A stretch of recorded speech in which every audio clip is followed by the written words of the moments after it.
Pinasalamatan ni Chief PNP Police General Nicolas Torre III ang buong hanay ng kapulisan sa ipinakitang suporta sa kanyang pamumuno sa isinagawang Monday flag raising ceremony ngayong umaga sa Camp Crame. At the outset, let me thank you all for the support that you've given me in the almost 1 month that I'm here as your Chief of the Philippine National Police. I'm very happy to note that based on the surveys, we are tracking positively in terms of compliance to the directives of the President, primarily on the police visibility and the police response. Palakpakan po natin ating mga sarili. Ibinahagi rin ni Chief PNP ang magandang feedback mula sa publiko, particular sa mga nasa frontline na nakakaranas ng tulong mula sa mga pulis. Gayunpaman, kanyang ikinabigla na marami pa rin sa mga kababayan ang hindi nakakaalam na muling paigting at inaayos ang 911 emergency hotline.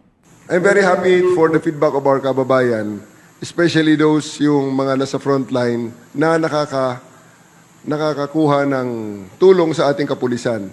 What I'm surprised is, marami ang hindi pa nakakaalam that we have effectively reorganized and recalibrated yung 911. Marami tayong mga kababayan hanggang ngayon hindi pala alam at hindi naniniwala na ang 911 ay gumagana. Please help me. Help me ipakita sa ating mga kababayan, i-advertise sa ating mga kababayan, ang pulis ay makakontak na through 911. Binigyang diin din niya na kahit walang load, maaaring gamitin ang 911 upang makatawag ng tulong kasabay ng pagpapakilala sa bagong mantra ng pambansang pulisya. Huwag niyo na kami hanapin sa mga presinto sapagkat kami ay nasa inyo ng mga telepono. Dial 911. Darating kami sa loob ng 5 minuto. Kahit na walang load, pwedeng magamit ang 911.